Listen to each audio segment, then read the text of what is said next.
এই যে সুন্দর গ্রামটা দেখছেন, এটা আমাদেরই গ্রাম, কিন্তু আমার বড় হওয়া ঢাকায়।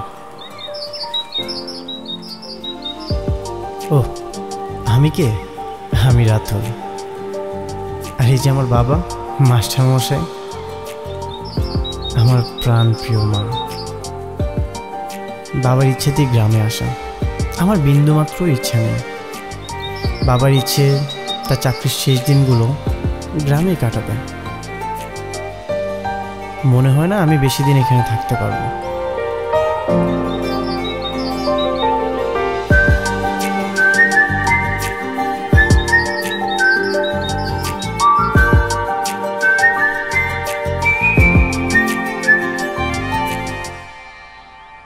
বাবা হিসেবে আমি দুর্ভাগা। এমন একটা শক্ত সামর্থ্য ছেলে থাকতে আমাদের কাজ করতে হচ্ছে। কিরে, লজ্জা লাগে না তোর? থাক না, এটুকু কাজ তুমি আর আমি তো করতেই পারি। কেন শুধু শুধু ওর সাথে এমন করো সব সময়? ওর মতো থাক না। তোমার আশকারা পেয়ে পেয়ে এর জীবনটা বরবাদ হয়ে যাবে। তোমার এই 2 টাকা চাকরি আমার জীবনটা বরবাদ করবে। রাতুল, 2 টাকার চাকরি না, অনেক কষ্ট করে তোকে আমি মানুষ করেছি। এই 2 টাকার চাকরির জন্য তুই এত দূর এসেছিস, এমন উন্নত জীবন পাচ্ছিস সেই চাকরির জন্য। গ্রামে নিয়ে আসে উন্নত জীবন দেওয়ার জন্য? ব্যাপারটা হাস্যকর না? এমন উন্নত জীবন আমার লাগবে না। রাতুল, কিভাবে কথা বলছিস? বাবার সাথে কেউ এভাবে কথা বলে? তো কিভাবে কথা বলবো? এর থেকে তো শহরের বস্তিতে থাকা অনেক ভালো। এমন উন্নত লাইফস্টাইল না আমার দরকার নেই। তুমি না একজন ব্যর্থ বাবা, একজন লুজার।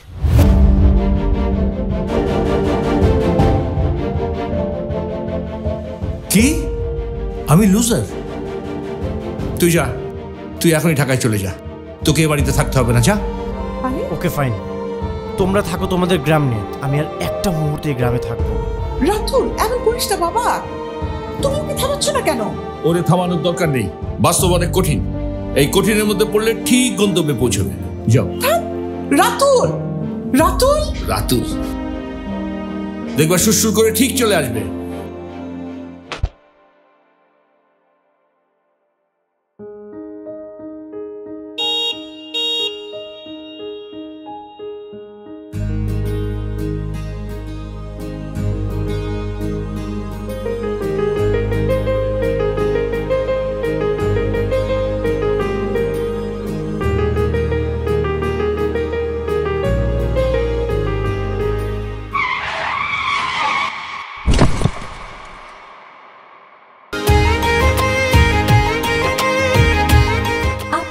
থেকে গন্ডগোল আছে? কখন থেকে হর্ন দিচ্ছি, শুনতে পাচ্ছেন না? আরেকটু হলেই তো উপরে যাওয়ার বন্দোবস্ত হয়ে যেত। হ্যালো, আমি আপনাকে বলছি।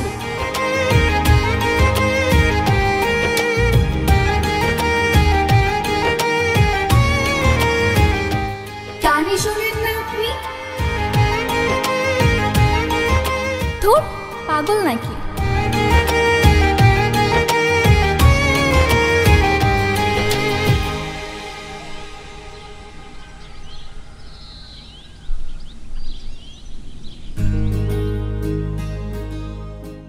কার সাথে কথা বলছি? বিরক্তকর।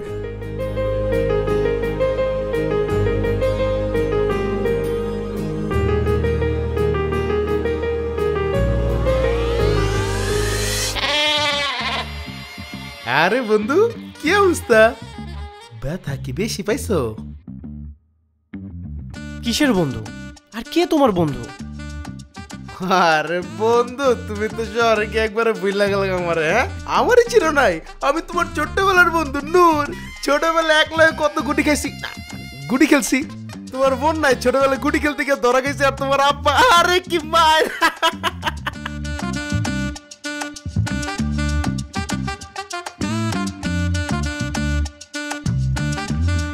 বন্ধু কি মাইন্ড করলো? এই চল।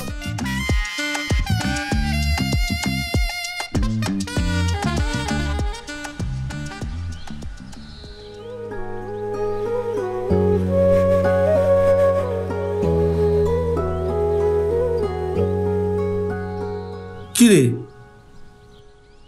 তুই না ঢাকায় গেলি? আবার ফিরে আসছিস? গাড়ি পাসনি? থাক না, ছেলেটা খাচ্ছে, এসব কথা না বলে হয় না? আরো ফিরে এসছে, তুমি খুশি হও নাই? আমার খুশি কি আছে? ও ঢাকায় যাচ্ছিল উন্নত জীবনের জন্য, কোন বস্তিতে থাকবে তাই জিজ্ঞেস করলাম আর কি। আমার যখন ইচ্ছা হবে তখন আমি আসবো, তখন আমি যাব। তোমার কোনো সমস্যা? না, আমার কোনো সমস্যা নেই। তোমার ইচ্ছে হয়েছে তুমি এসেছো, তোমার ইচ্ছে হয়েছিল তাই তুমি গেছিলে, এতে আমার আর কি আপত্তি থাকবে বাবা? তুমি যাও তো, ছেলেটাকে শান্তিতে একটু খেতে দাও। যাচ্ছি, খাও, মায়ের হাতের ভাত খাও। এই যে রাগ করে চলে গেলি, হ্যাঁ? আমি খাইয়ে না দিলে তো খাওয়া হয় না। হ্যাঁ, কে খাও তো ওখানে? আমি তো মাঝে মাঝে ভাবি, আমি যখন থাকবো না, যখন মরে যাব, তুই খাবি কি করে? মা, কি? আর একটা বারই কথা বলবে না। তুমি সব সময় থাকবে, কখনো যাবে না। ঠিক আছে, এখন খা। সব সময় থাকবো না।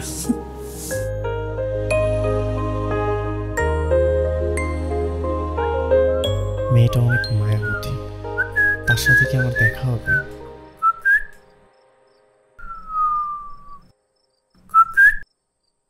বন্ধু, কি তুমি কি আমার সাথে রাগ করছো? কে বলেছে আমি তোমার বন্ধু? আর আমি তোমার উপর রাগ করতে যাবো কেন? ওই যে মন খারাপ করে বসে আসছে যে, ও আগুন পোহাচ্ছ, পোহাও। মেয়েটা তো এই গ্রামেরই, ও নিশ্চয়ই মেয়েটাকে চিনতে পারে। আচ্ছা, তুমি কি ওই মেয়েটাকে চেনো? ওই মেয়ে? কোন মেয়ে? আরে ওই যে স্কুটিওয়ালি। ও, ও তো তোমার বাপের কলেজে পড়ে না, মানে কাকু যেই কলেজে শিক্ষক ওই কলেজে পড়ে। আর ও সে শিকদার বাড়ির মেয়ে, নাম নীলা।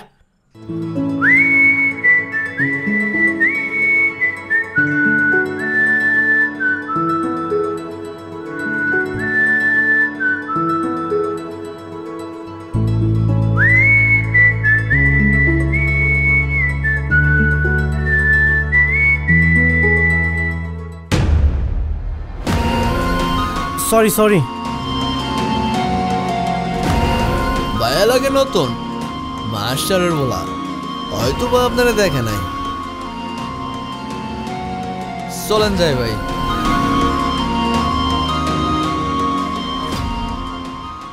1945 সালের 6 আগস্ট যুক্তরাষ্ট্রের বিমান বাহিনী জাপানের হিরোশিমা শহরে লিটল বয় নামে এক নিউক্লিয়ার বোমা ফেলে।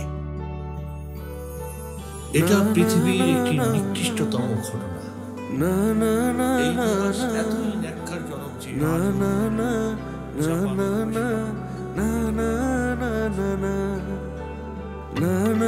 আপনি এখানে কেন? তোমাকে দেখতে। মানে বুঝলাম না।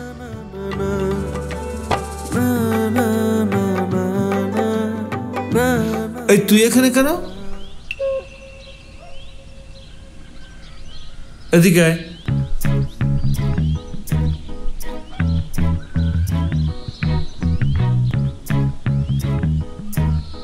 এখানে এসেছিস কেন? বাবা, তোমার লাঞ্চ। আমি বলেছি লাঞ্চ নিয়ে কলেজে আসতে? নিশ্চয়ই তোর ভেতরে কোনো মতলব আছে।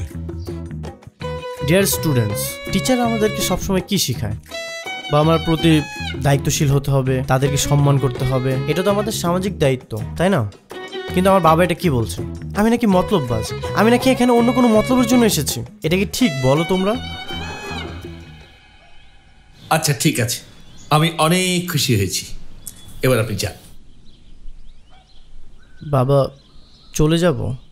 না, আমি চলে যাই, আপনি থাকেন, আমার ক্লাসটা নেন। নেন। না না, থাক। আমি ক্লাস নিলে তো তোমার ইগোতে লাগবে, তাই না?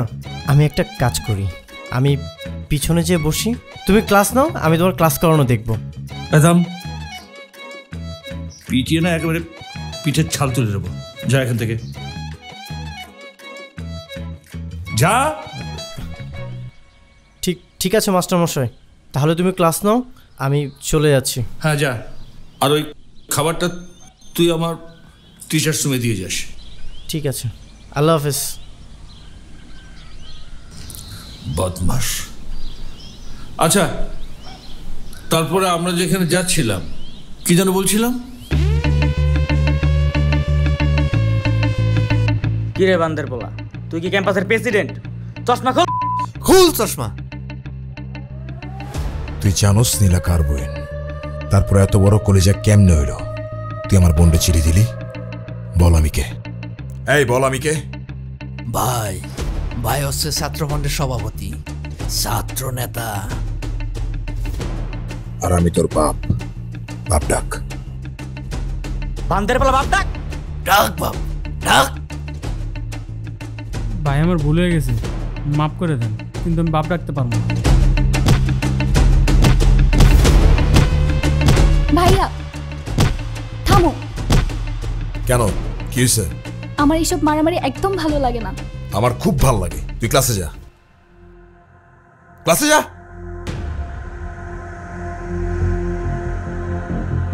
নীলার ভাই নেহাল শিকদার হালাই খুব ডেঞ্জারাস। ওর বোনের দিকে যে তাকায় ওর এই অবস্থা করে দেয়। আবার ওই যে নাসিম হাওলাদার আছে না, নাসিম হাওলাদার লাগে উঠা বসা পাওয়ার আছে। বাপ ডাকামু, বাপ ডাকামু, হ্যাঁ বাপ ডাকামু। সমস্যা নেই, যেই খেলা যত বেশি কঠিন সেই খেলায় জয় তত আনন্দের।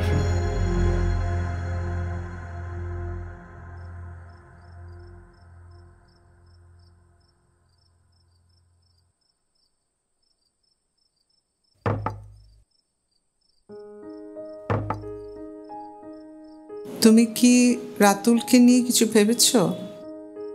অনার্স পাশ করে গ্রামে পড়ে আছে, চাকরি বাকরি কিছু একটা খুঁজুক। আর এখানে করতে না চাইলে বিদেশে যা, ওখানে চেষ্টা করুক। কিছু তো একটা করতে হবে। না, ওকে বিদেশে পাঠাবো না। একটাই ছেলে, ওকে দূরে রেখে আমরা কি এখানে থাকতে পারবো? থাক, এখানেই থাক, চাকরি খুঁজুক। আর তাছাড়া 3-4 মাস পর আবার রিটায়ারমেন্ট, একটা পেনশনের টাকা তো পাবো। ও চাইলে ওটা দিয়ে ব্যবসা করবে। যেটাই করুক ওর সাথে আলোচনা করো। বাপ বেটা তো সারাদিন শুধু ঝগড়াই করো দেখি। তুমি শুধু আমাদের ভেতর ঝগড়াটাই দেখো, ঝগড়ার ভেতর যে ভালোবাসা আছে সেটা তো দেখো না, সেটা তো বুঝবে না। আমি কিভাবে বুঝবো বলো? আমার তো বোঝার কথা না, তোমার আরো 4-5টা বউ আছে না, তারা বুঝবে। চা খাও, ঠান্ডা হয়ে যাচ্ছে। এটা ঠিক বলেছো তুমি।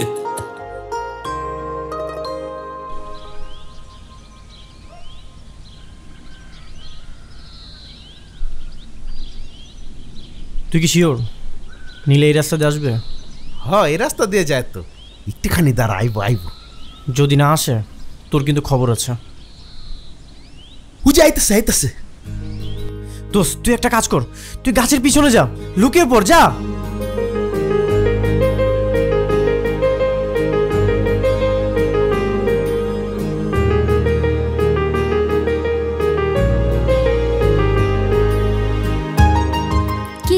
কি চাই? তুমি কি বটতলার দিকে যাচ্ছ? কেন? আপনাকে কেন বলবো কোথায় যাচ্ছি, কেন যাচ্ছি? না মানে আমিও বটতলার দিকেই যাব, কিন্তু এখানে অনেকক্ষণ ধরে ওয়েট করতেছি, কোনো রিক্সা ভ্যান কিছুই পাচ্ছি না। তুমি কি আমাকে একটু লিফট দিবে? আমাকে যদি বটতলা একটু নামিয়ে দিতে। সরি, আমি আমার স্কুটিতে কাউকে লিফট দেই না। আমি না এলাকায় নতুন, তুমি আমাকে হেল্প করবে না? এক্সট্রিমলি সরি, আমি এই মুহূর্তে আপনাকে হেল্প করতে পারছি না। আমি এত দূরে হেঁটে যাব? আপনার ইচ্ছা। অবশ্য আপনি এখানে একটু ওয়েট করতে পারেন, রিক্সা ভ্যান কিছু একটা চলে আসবে। আসি, বাই।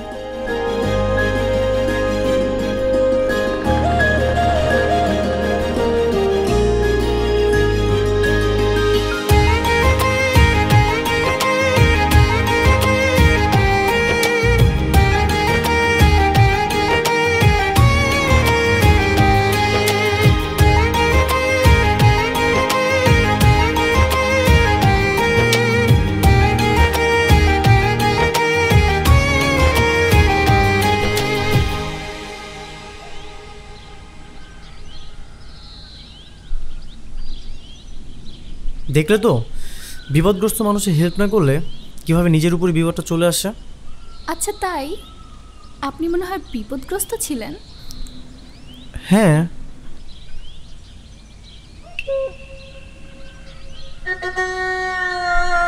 তাহলে ও ওখানে লুকিয়ে আছে কেন?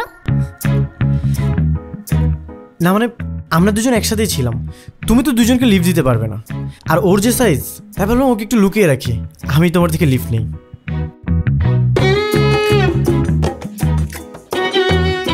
কোনো সমস্যা? হ্যাঁ, কিছু একটা হয়েছে, বুঝতে পারছি না। তুমি যদি চাও তাহলে আমি কিন্তু তোমাকে হেল্প করতে পারি। কি হেল্প? এই যে তোমার ভারী স্কুটিটা আমি তোমার বাসা পর্যন্ত পৌঁছে দিব। তুমি তো মেয়ে মানুষ, একা একা তো আর এটা নিয়ে যেতে পারবে না। ঠিক আছে।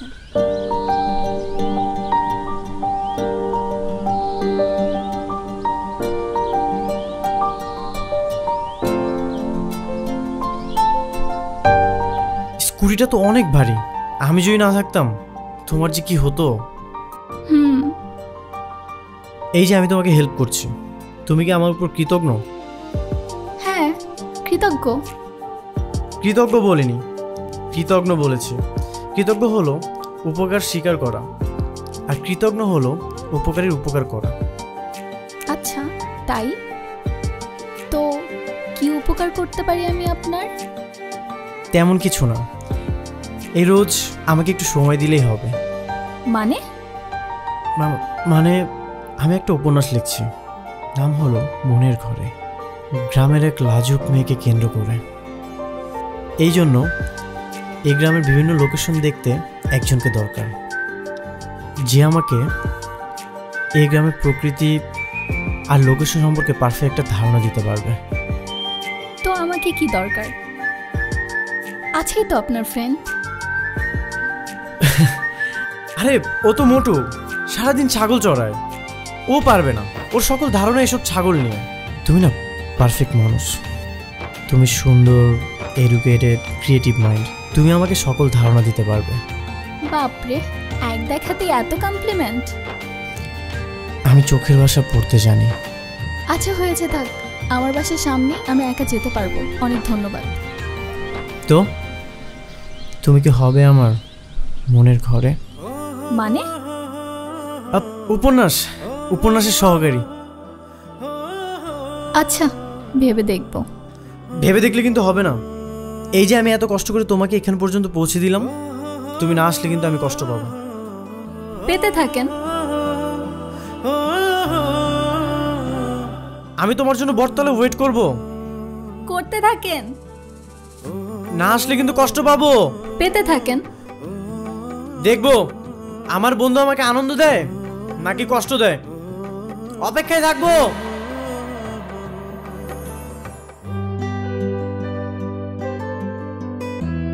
কাল যাব না, কি করব?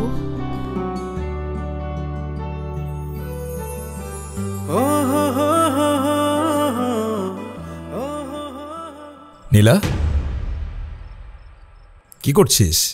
কিছু না তো ভাইয়া। কিছু না, ঠিক আছে, আয় তোর মাথায় একটু তেল দিয়ে দিই। না না ভাইয়া, আমি এসব তেল দিব না। আহা, নিজের কি অবস্থা করছিস দেখ তো, যত্ন নিস একটু। কলেজে আর কেউ বিরক্ত করে? না তো ভাইয়া। বাইরে কেউ? না। যদি কেউ বিরক্ত করে তাহলে কিন্তু সবার আগে আমাকে বলবি। আমাকে কে বিরক্ত করবে? সবাই কি আর জানে না আমি কার বোন? সবাই তো জানে তুই কার বোন। ঠিক আছে, আমি ওয়েট করছি, তুই খেতে আয়, আমার অনেক ক্ষুধা লাগছে। আচ্ছা ঠিক আছে, তুমি যাও, আমি আসছি। আয়।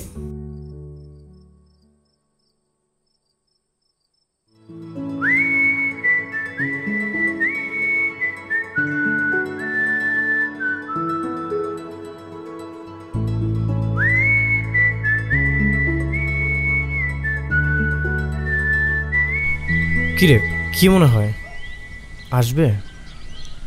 বন্ধু, একবার মনে চাইবো, আবার মনেতে চাইবো না। তুই এক মুখে কয় কথা বলছ? হ্যাঁ, আচ্ছা দাঁড়া, টস করি। হ্যাঁ, যদি শাপলা পড়ে তাহলে আসবে, আর যদি যমুনা পড়ে তাহলে আসবে না। আচ্ছা বন্ধু, আর করা লাগবো না, ভাবি আয় পড়ছে। চলেন, কৃতজ্ঞতা জ্ঞাপন করতে চলে এলাম, আপনার মনের ঘরের সাক্ষী হতে। এই আপনার লোক আমার একটু কথা আছে, আপনি একটু চলেন।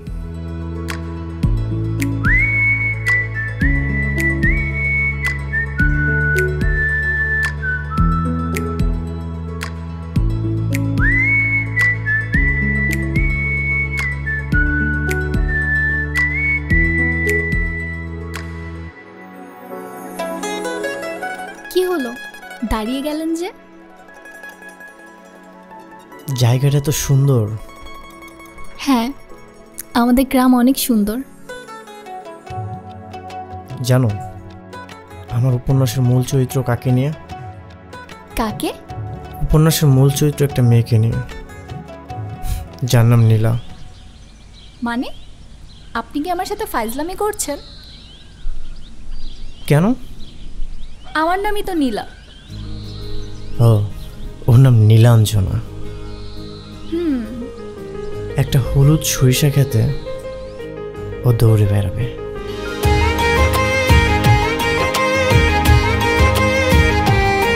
আচ্ছা, তারপর? তারপর উপন্যাসের নায়ক দূর থেকে তাকিয়ে দেখতে। হুম, বুঝলাম। ঠিক আছে, চলেন চাই আমরা।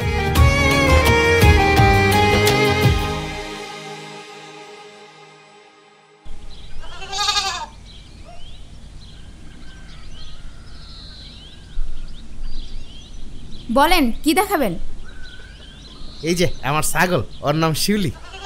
আপনি আমার এই ছাগলের বাচ্চা দেখাতে আনছেন? হ্যাঁ, সুন্দর না? আপনি একটা খবিশ। এই শুনুন শুনুন, আমি তো মজা করতেছিলাম, আসল কথা তো কয় হইল না। কি কথা? আমি একটা সিনেমা বানাবো এই গ্রামটার লয়া।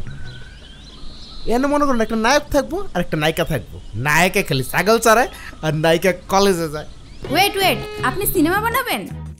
আপনি নিজেই ছাগল চড়ায় কুলপান না, আবার সিনেমা বানাইতে আইছেন? আরে আমি কেন বানাবো, আমি তো খালি টাকা দিব। বুঝলি, পরিচালক আছে না হাসান মেহেদী, আয়না ওয়না কি কি জানি বানায়, হে বানাইবো। আপনি জানেন সিনেমা বানাইতে কত টাকা লাগে? কত আর লাগবো? 2, 4, 10 কোটি, এর বেশি তো লাগবো না, লাগলে দিব। আরে আপনি কোটি টাকা কোথায় পাবেন? আপনার শরীরে যা আছে, রক্ত কিডনি এগুলো বিক্রি করলেও তো এত টাকা হইব না। এটা কোনো কথা কইলেন? আমার এই ছাগলটা দেখতেছেন না, 6 মাস পরে 4টা বাচ্চা দিব। 4টা বাচ্চা মা হইয়া আবার 6 মাস পরে আবার 4টা করে বাচ্চা দিব। তার মানে 4 গুণ 4 16। 16টা বাচ্চা হওয়ার পরে এই 16টা বাচ্চা আবার 6 মাস পরে 4 গুণ 16, ধরেন 100টা বাচ্চা। 100টা বাচ্চা 6 মাস পরে 400টা বাচ্চা। 400টা বাচ্চা 6 মাস পরে এমন করে বাচ্চা দিতে থাকবো, যত বাচ্চা তত টাকা, কোটি কোটি টাকা। আরে আপনার মাথায় কি গন্ডগোল আছে? এতই যদি সবকিছু সস্তা হইতো তাইলে সবাই ছাগল চড়াই কোটিপতি হয়ে যেত।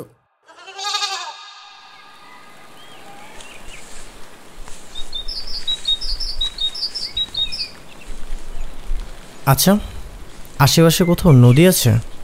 হ্যাঁ আছে তো, কিন্তু একটু দূরে। কেন?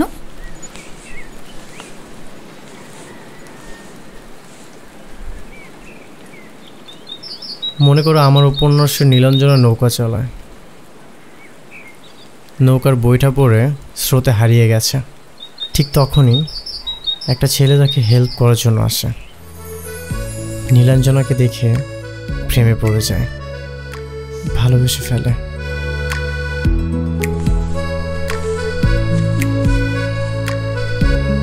কিন্তু কিভাবে নীলাঞ্জনাকে পটাবে?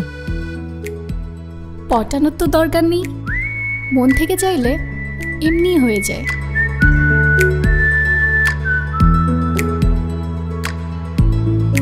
আচ্ছা, আমি এখন চলে যাই, অনেক সময় হয়ে গেছে। ঠিক আছে, চলো তোমাকে বাসায় পৌঁছে দিই। না না, কোনো দরকার নেই, ভাইয়া দেখলে সিন ক্রিয়েট করবে। আর আমি চাই না আপনাকে কোনো ঝামেলায় জড়াতে। আচ্ছা, সাবধানে যেও।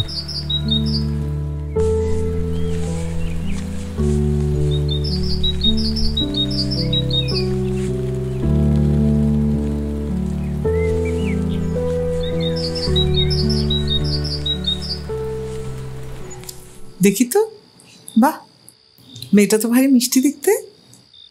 কে রে? না মা, তেমন কেউ না। এই গ্রামেরই মেয়ে? শিকদার বাড়ির মেয়ে। হায় আল্লাহ, কি সাংঘাতিক! ওরা তো খুব ডেঞ্জারাস মানুষ। তো কি হয়েছে মা, মেয়েটা কেমন তাই বলো। দেখতে তো খুব সুন্দর। দাঁড়া, তোর বাবাকে দেখে। না না, কেন? বাবাকে এখন দেখানো যাবে না। কি দেখাতে যাচ্ছ আমাকে? দেখি। দেখছো মা, বাবার কান একদম হায়নার মতো। ভাগ্যিস বাকি সবকিছু শোনেনি।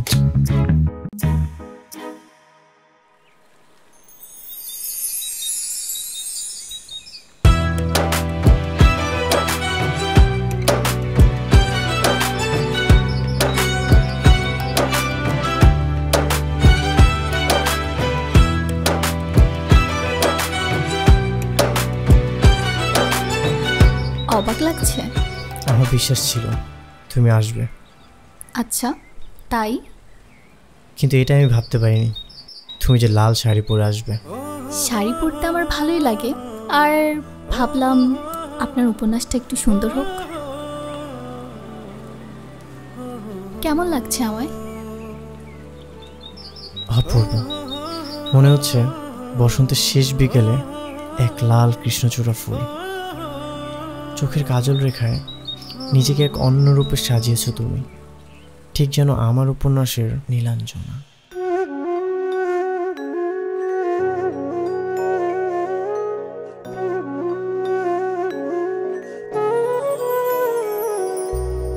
নিয়ে চলো আমায় তোমারই সাথে, মন যে আজ কোনো বাধা মানে না, ডুবে গেছে মন তোমারই মাঝে, কোনো কিছুতে মন যেন ভরে না, সব কিছু ফেলে ছুটে এসেছি তোমার হাতে হাত রেখেছি।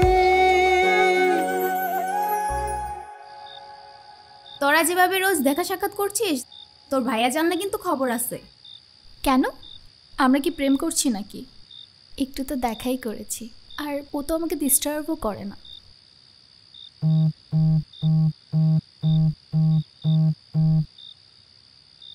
হ্যাঁ বলেন, আপনার কথাই হচ্ছিল। ও আচ্ছা, কালকে একবার দেখা করতে পারবে? কাল? কেন? একটু দরকার ছিল।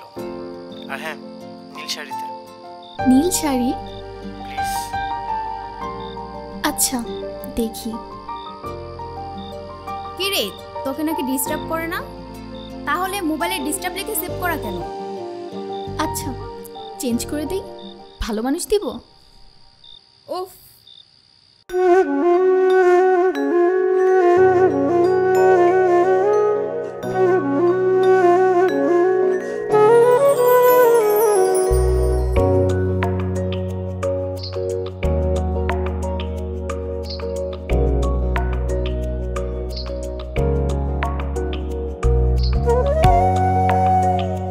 Welcome Nila, many many happy returns of the day.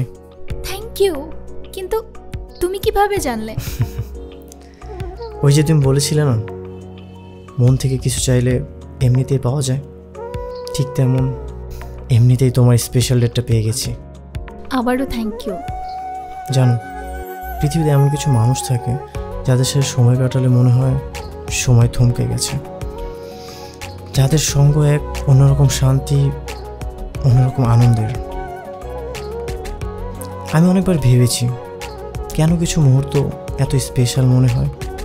হয়তো তার কারণ পাশে থাকার মানুষটাই আলাদা। তোমার সাথে কাটানো প্রতিটা মুহূর্তই ঠিক এমনি। কখনো ভেবেছ কেন কিছু সম্পর্ক অন্য সব সম্পর্কের থেকেও অর্থপূর্ণ মনে হয়? আমি ভেবেছি উত্তরটা খুবই সহজ। পৃথিবীতে এমন কিছু মানুষ থাকে যার জন্য জীবনের গল্পটা সুন্দর হয়। ঠিক তার জন্য আমাদের প্রতিটা দিন, প্রতিটা মুহূর্ত বেঁচে থাকার ইচ্ছা জাগে। তুমি যদি আমার উপন্যাসে না থাকতে, আমার উপন্যাসটা এত রঙিন হতো না। আমি অনেকবার ভেবেছি আমৃত্যু পর্যন্ত এই উপন্যাসটা একসাথে লিখলে কেমন হয়। শুধু ভেবেছি, তুমি কি ভাবছো জানি না। আচ্ছা, তুমি কি আমাকে ইনডিরেক্টলি প্রপোজ করছো? জানি না, কিন্তু আমি চাই তুমি আমার গল্পের নীলাঞ্জনা হয়েই থাকো।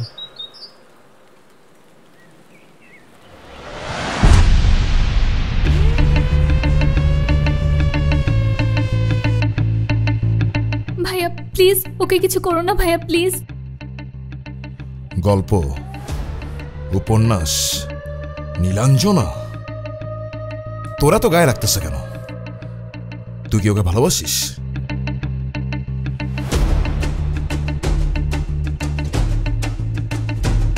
না ভাইয়া, আমরা শুধুই বন্ধু।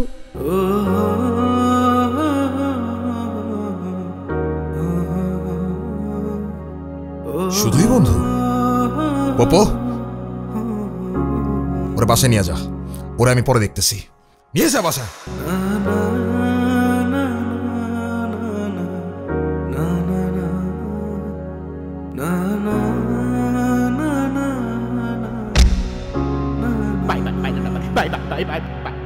ভাইয়া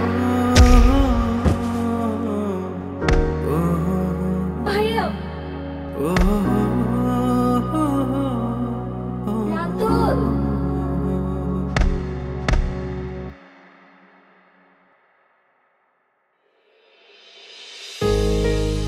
রাতুল, হায় আল্লাহ, এ কি কি হচ্ছে তোর? হ্যাঁ, তোর মুখে কিসের দাগ? কিছু না, ঠিক হয়ে যাবে। কে মেরেছে তোকে? শিকদার বাড়ির ছেলেরা? মানে? ও শিকদার বাড়ির মেয়ে নীলাকে পছন্দ করে। আসলে তুই ওখানে গেছিলি? ওরা তোকে মেরেছে? ঠিক আছে, আমি দেখছি। ওর মুখে বরফ লাগিয়ে দাও। তুমি কোথায় যাচ্ছ? শিকদার বাড়িতে। ইস, দাঁড়া, ওষুধ আর বরফ নিয়ে আসি। রাতুল শুধুমাত্র আপনার ছেলে, তাই এখন পর্যন্ত বেঁচে আছে। আপনি তো জানেন আমার রাগ সম্পর্কে। দেখো বাবাজি, তোমার জায়গায় আমি হলে আমারও রাগ হতো। ঠিক আছে, আমি কিছু মনে করিনি, কিন্তু বাবাজি আমার একটা আবদার। কি আবদার? আমার ছেলে তোমার বোনকে খুবই ভালোবাসে। ও কম্পিউটার সায়েন্স নিয়ে পড়াশোনা শেষ করেছে, খুব শীঘ্রই একটা ভালো চাকরি পেয়ে যাবে। তুমি কি ওদের দুজনের ভালোবাসাকে মেনে নিতে পারো না বাবা? মাস্টার মশাই, মুখে লাগাম ছাড়া কথা বললেন। মানে আপনাদের মতো ফকিন্নি পরিবারে আমার বোনকে আমি পাঠাবো? কত বংশীয় মানুষজন আমার বোনকে বিয়ে করার জন্য পড়ে আছে সেটা কি আপনি জানেন? আপনি হচ্ছেন 2 টাকার মাস্টার, সম্মান ছাড়া কিচ্ছু নাই আপনার। সেই সম্মানটা যদি না থাকে, শোনেন, এত কথা শোনার সময় আমার নাই। আপনার ছেলেকে নিয়ে গ্রাম থেকে চলে যাবেন, না হলে তো আপনার ছেলে আবার আমার বোনের পেছনে পেছনে ঘুরবে। কিন্তু নেক্সট টাইম আপনার ছেলেকে যদি দেখি আমার বোনের আশেপাশে, তাহলে কিন্তু আমি ভুলে যাব এটা মাস্টার মশাইয়ের ছেলে। কি যাচ্ছেন না কেন? চা খাওয়ার জন্য বসে আছেন?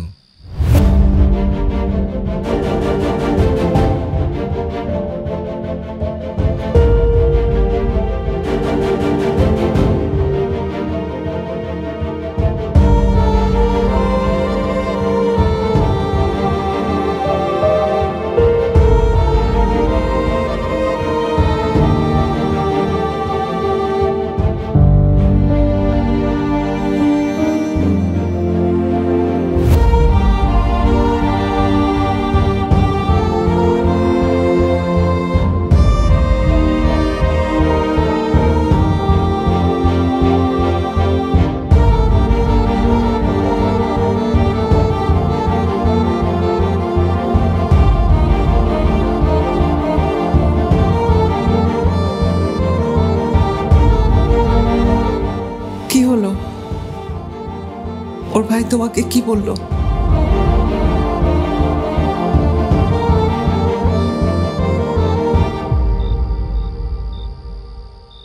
কথা বলছো না কেন? নীলার ভাই কি বললো?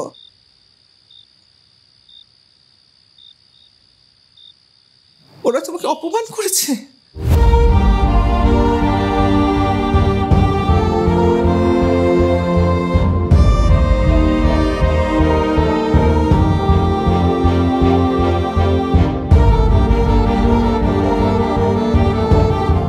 বাবা, আমি সব কিছু সহ্য করতে পারবো, কিন্তু তোমার অপমান না। আমরা এই গ্রাম ছেড়ে চলে যাব, আর থাকবো না।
আসসালামু আলাইকুম ভাইয়া। কি চাই? ভাইয়া, নীলা কোথায়?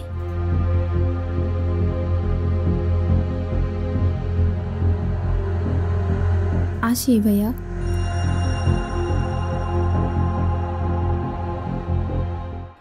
নীলা, রাতুল ভাইরা চলে যাচ্ছে। না না না না না না না না লা লা লা লা লা লা লা লা লা লা লা। এই দাঁড়া।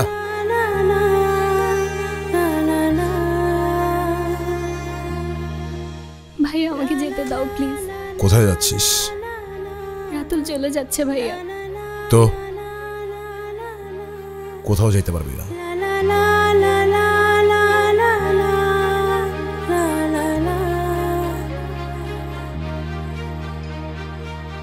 রাতুল,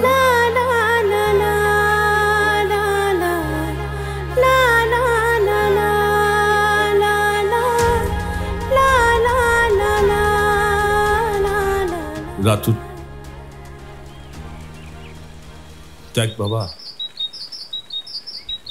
মানুষের জীবনে এমন একটা সময় আসে যখন সে প্রিয় মানুষকে হারানোর জন্য আফসোস করে। যখন সে তার প্রিয়জনকে হারায় তখন তার আবেগ কাজ করে না, তখন কাজ করে ইগো, রাগ, অভিমান। কিন্তু এই জিনিস তো সারা জীবন থাকে না রে বাবা। পরে যখন সে প্রিয়জনের জন্য মন খারাপ হয় তখন খুব কষ্ট হয়, ইচ্ছা করলেও সেখানে তখন ফেরা যায় না। আমি চাই না বাপ, তোর জীবনে এমন একটা কষ্টের দিন আসুক।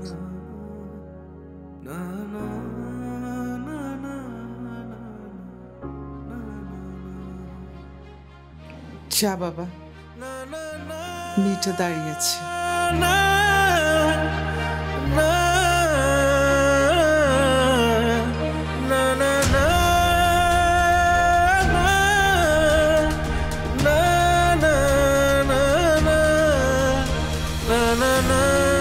কি ব্যাপার, এখানে দাঁড়িয়ে আছো যে? তুমি যেও না। এটা বলার জন্য এখানে দাঁড়িয়ে আছো? ভালো থেকো। আমি তোমার উপন্যাসে না, জীবনের নীলাঞ্জনা হয়ে থাকতে চাই।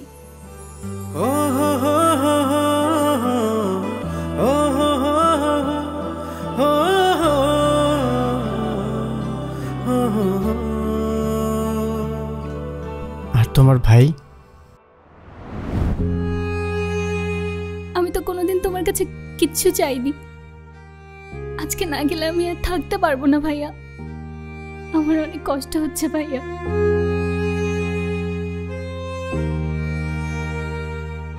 ছোটবেলা থেকে তোর পিছনে অনেকই ঘুরছে, আমি অনেককেই মারছি, খুব ইনসিকিউরিটি ফিল করতাম তোকে নিয়ে। একটা মাত্র বোন তো, কিন্তু কারো জন্য তোর চোখে কোনোদিনও পানি দেখি নাই, রাতুলের জন্য দেখছি।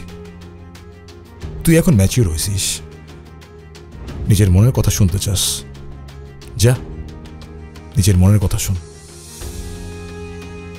রাতুলকে ছাড়া থাকতে পারবি না তো, যা রাতুলের কাছে যা।